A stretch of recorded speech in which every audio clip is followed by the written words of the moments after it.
Success meet ఇవన్నీ నాకు అలవాటు లేవు, ఫిల్మ్ ప్రమోషన్స్ ఇవన్నీ. నాకు ఎలా అనిపించింది అంటే ఈ సినిమా వచ్చినప్పుడు పొద్దున్నే మాట్లాడుతున్న క్యాబినెట్లో అంతా పంచాయతీరాజ్ శాఖ గురించి మాట్లాడుతున్నాం, ఏవో ఆ పనులు ఈ పనులు ఉంటే ఒక పంచాయతీరాజ్ డిప్యూటీ సీఎంతో ఉండి పంచాయతీరాజ్ శాఖ నిర్వహిస్తూ ఉంటాను, ఆఫ్కోర్స్ ఫారెస్ట్ అండ్ ఎన్వైరన్మెంట్తో పాటు.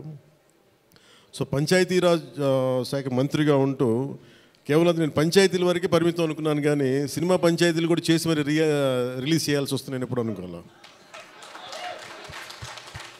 అంటే నాకు ఎందుకు అనిపించిందంటే నా లైఫ్ టైంలో ఎప్పుడు కూడా నాకు ఏది తేలిగ్గా దొరకలా. ఒక చిన్నపాటి అచీవ్మెంట్ కావచ్చు, ఒక నేర్చుకోవడం కావచ్చు, మేబీ అందరికీ ఇదే ఉంటుందేమో నాకు తెలియదు, కానీ నాకు ఏది కూడా ఏమంటుందని వడ్డించిన విస్తరి కాదు నా జీవితం. ఇప్పుడు అన్నీ కింద పడి ఇన్నాళ్ళకి పోనీ మనం డిప్యూటీ సీఎం అయ్యాం, సినిమా అలా రిలీజ్ అవ్వాలి కదా అని 70 రిలీజ్ అవ్వాలి. ఎంత అంటే ఎన్ని ఇబ్బందులు పడాలి, పంచాయతీలు చేయాలి, ఇవన్నీ చేస్తే నాకు ఒకసారి అలసట వచ్చేస్తాయి, నిద్రలేదు గత వారం రోజులుగా. నా జీవితంలో అది నేను ఆల్మోస్ట్ ఫిల్మ్ ఇండస్ట్రీకి వచ్చి almost close to 28 to 29 years. ఇన్ని సంవత్సరాలు మాట్లాడిన దాంట్లో మొన్న 2 days ఈ సినిమా గురించి మాట్లాడిన దాంట్లో కనీసం 10% కూడా మాట్లాడి లాస్ట్ 28 yearsలో. అంటే నాకు ఒక్కోసారి అనిపిస్తుంది అసలు సినిమా ఎవరితో మాట్లాడకూడదు, ఒంటరిగా ఉండాలనుకున్నానేమో. నేను ఇలా పబ్లిక్ లైఫ్లోకి వచ్చాను. అసలు సక్సెస్లకి లేదా అన్నిటికీ అతీతంగా ఉండాలనుకుంటే నాకు భగవంతుడు నా చేత ఎలా చేయించాడంటే కూర్చోబెట్టి నీ సినిమా నువ్వు కూడా ప్రమోట్ చేసుకునే పరిస్థితికి తీసుకొచ్చాను నేను. ఇది నాకు చాలా ముందస్తుగా చాలా ఆనందాన్ని ఇచ్చింది, ఒక బాధ్యత తీసుకోవటం. సినిమా సక్సెస్లు ఇవి ఎట్లా ఉంటాయి, రికార్డ్స్ ఇవన్నీ నాకు నిజంగా తెలియదు. నేను ఎందుకంటే అవి ఎప్పుడు తలకెక్కించుకోను కూడా. అది మంచి ఉన్నాయి, దాంట్లో పోయినవి ఉన్నాయి, హిట్ అయినవి ఉన్నాయి. ఇప్పుడు ఈరోజు ఈ సక్సెస్ కానీ ఇవన్నీ ఇది ఏ స్థాయి ఎలా అనేది నాకు నిజంగా తెలీదు యాజ్ టైమ్ అన్ఫోల్డ్స్. కానీ ఒకటేమనిపించిందంటే ఫర్ ఏ వర్క్ అయినా సరే there is always a room for improvement. Definitely that will be considered, that will be taken forward and so. నాకు ప్రత్యేకించి క్రిష్ గారు కానీ మన ఏఎం రత్న గారు కానీ సబ్జెక్ట్ తీసుకొచ్చినప్పుడు నాకు ఒకటే అనిపించింది,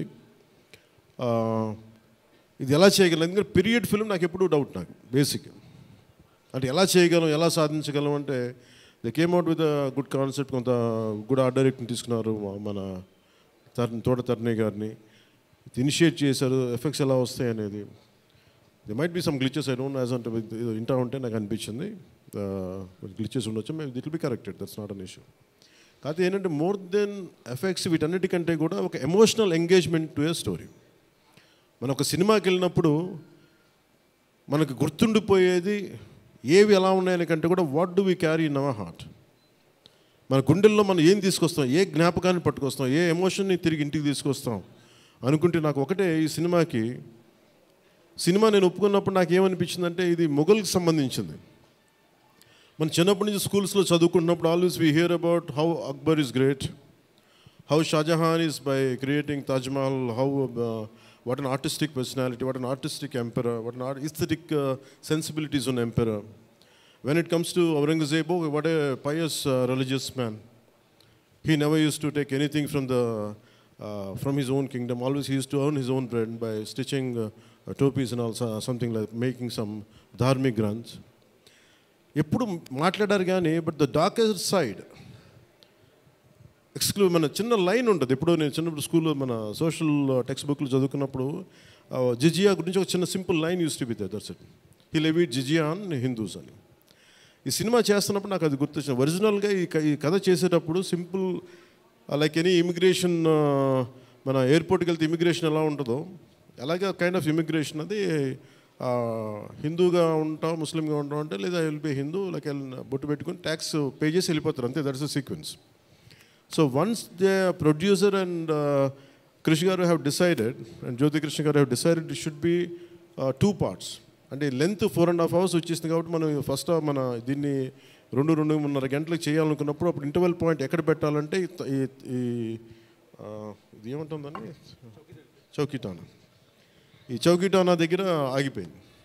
సో అక్కడి నుంచి దాన్ని నాకు చేస్తున్నప్పుడు నాకేమనిపించిందంటే we cannot undo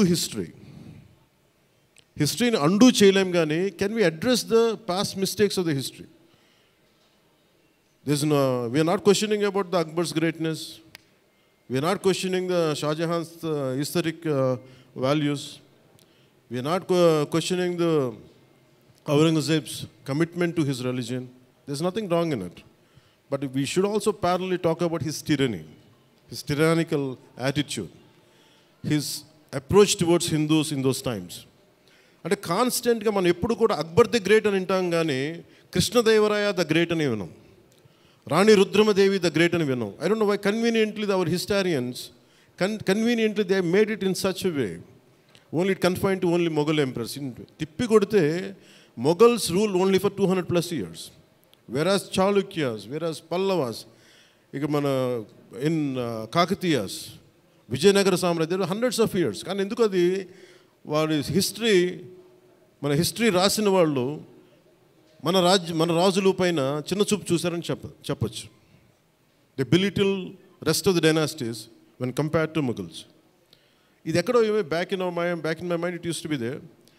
So when you could convey the greatness of an Akbar, when you say that how committed religious man Aurangzeb was, so why can't we talk about jizya? It's always interesting. And being a Hindu land, ఇది నేను హిందూగా ఉండాలి, నువ్వు జిజియా నువ్వు పన్ను pay చేయాలన్న కాన్సెప్ట్ని ఎవరు దాన్ని ముట్టుకోలేదు, భయపడ్డారేమో, లేదా సెన్సిటివ్గా ఫీల్ అయ్యారేమో. బట్ నాది ఎప్పుడు కూడా టైట్ రోప్ వాక్. సో నాకు అనిపించింది దీన్ని ఎక్స్ప్లోర్ చేద్దామంటే చాలా సందర్భాల్లో కూడా ఏమైనా సమస్యలు వస్తాయా మనకి. ఎందుకంటే ఇప్పుడు ఔరంగజేబ్ చేసి వెళ్ళిపోయినా కానీ ఇంకా మన వాళ్ళంతా ఇంకా సెన్సిటివ్గా ఉంటారు ఏంటో మరి. ఔరంగజేబ్ చచ్చిపోయి చాలా రోజులైంది, శతాబ్దాలు అయిపోయింది, కానీ ఔరంగజేబ్ గురించి మాట్లాడగానే ప్రతి ఒక్కరు సెన్సిటివ్గా ఫీల్ అయిపోతూ ఉంటారు. సో ఇది నాకేమనిపించింది, let me explore the darker side of Aurangzeb, especially when it comes to jizya. రాజ్యాలను కొలగొట్టింది ఉంది, రాజుల్ని చంపింది ఉంది, కానీ బట్ ఒక సగటు మనిషి, ఒక common man in the Mughal period during Aurangzeb, he has to pay jizya. So why can't we explore this as మనకి స్క్రిప్ట్లో స్కోప్ ఉంది కదా, దట్స్ హౌ వి ఎక్స్పాండెడ్. ఆ ఎక్స్పాండ్ చేస్తున్నప్పుడు నాకేమనిపించిందంటే ఎప్పుడు రెవల్యూషనరీస్ ఆ రెబిలియన్ ఎలా ఉంటుందంటే స్పాంటేనియస్గా ఉంటాయి, వెరీ స్పాంటేనియస్గా స్పార్క్ అవుతాయి. సో ఫర్ మీ నాకు ఈ ఆల్ దీస్ ఇయర్స్ నా పొలిటికల్ జర్నీ కూడా అంటే రెండు నాకు ఇన్ఫ్లుయెన్స్ చేసినాయి. 18 minutes ప్రీ క్లైమాక్స్ ఆ పార్ట్ అంతా. One is mainly my background in the martial arts and my technical understanding of cinema, technical aspects of cinema. The third is my experience in handling the emotions of people and fighting against the tyranny in Andhra Pradesh. So maybe all this rolled into one. That's why the climax had been appreciated quite well. Andaru nachi adokati repeated అది నాకు చెప్తున్నప్పుడు నాకు నిజంగా చాలా ఆనందం కలిగింది. ఎందుకంటే ఒకసారి ఇది ఔరంగజేబ్ చేసిన దాన్ని హిస్టరీలో ఎంతసేపు వైట్ వాష్ చేశారు. మొఘల్స్ చేసిన దారుణాలందరినీ, ఔరంగజేబ్ చేసిన దారుణాలందరినీ అసలు మనకు తెలియదు. సమ్టైమ్స్ వాళ్ళ గ్లోరీతో పాటు వాళ్ళ చెత్త కూడా చెప్పాల్సిన అవసరం, వాళ్ళ దుర్మార్గం కూడా చెప్పాల్సిన అవసరం ఉంది. That's what the climax had revealed, the climax had work towards it. అది ఆ సిచ్యువేషన్ వచ్చింది కాబట్టి దాన్ని కంప్లీట్గా చేయగలిగాం. అదొకటి.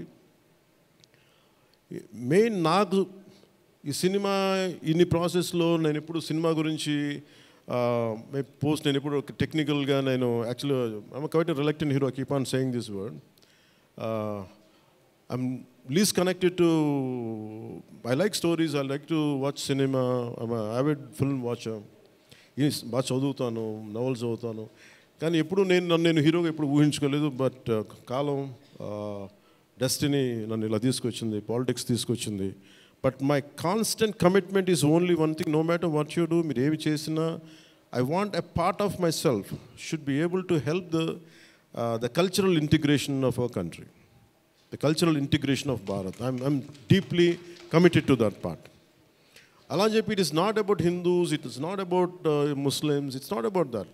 మీరు చూస్తే క్లైమాక్స్ అంతా it is good versus bad, good versus evil. ఒక టిరానికల్ కింగ్ మీద తిరగబడిందే ఉంటుంది. అంతేగాని it is not about stroking the tensions, it's not about stroking the fear. ఆ ఆస్పెక్ట్, ఆ యాంగిల్లోకి తీసుకెళ్ళదలుచుకోవాలి. మీరు చూస్తే ఈ సినిమాలో హీరో పక్కన especially one particular character I had conceived during for the climax was when we are redoing the re-examining the screenplay. One is I wanted someone from ఆయన పేరేంటి, జయసుధ గారి